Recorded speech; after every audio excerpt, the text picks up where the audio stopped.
खबर आपको देंगे। मनी लॉन्ड्रिंग के मुकदमे में चौधरी परवेज इलाही के जिस्मानी रिमांड से मुतालिक फैसला महफूज कर लिया गया है। जुडिशल मजिस्ट्रेट ने वकला के दलाइल सुनने के बाद फैसला महफूज किया है। मजीद तफसीलात हासिल करेंगे डॉन न्यूज के नुमाइंदे राना बिलाल से। राना बिलाल बताएगा, महफूज किया गया फैसला कब तक सुनाया जाएगा?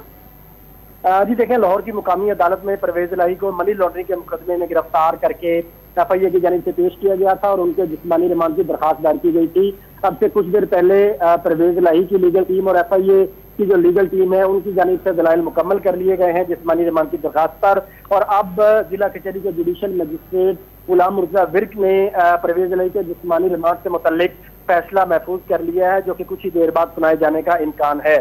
परवेज इलाही के वकला की जानिब से अदालत में यह मौक़िफ़ इख्तियार किया गया था कि ये केस सियासी बुनियादों पर बनाया गया है। इसी किस्म का केस हाई कोर्ट पहले ही खारिज कर चुकी है। एक ही नौयत का दूसरा मुकदमा जो है वो दर्ज नहीं हो सकता, इसलिए परवेज इलाही को इस मुकदमे से डिस्चार्ज किया जाए। जबकि दूसरी जानिब FIA की जो प्रोसिक्यूशन टीम है उनकी जानिब से ये बताया गया कि परवेज इलाही 5 कंपनियों के जरिए मनी लॉन्ड्रिंग में मुलविस है, इसलिए उनसे तफ्तीश मुकम्मल के लिए उनका जिस्मानी रिमांड मंजूर किया जाए। फ्रीकैन वकला के दलाइल मुकम्मल हो चुके हैं और जुडिशल मजिस्ट्रेट ने परवेज इलाही की जिस्मानी रिमांड की दरखास्त से मुतल्लिक फैसला महफूज कर लिया है। महफूज किया गया फैसला कुछ देर में सुनाए जाने का इम्कान है, जिसकी तफसीलात बता रहे थे राना बिलाल। आप बहुत शुक्रिया आपका।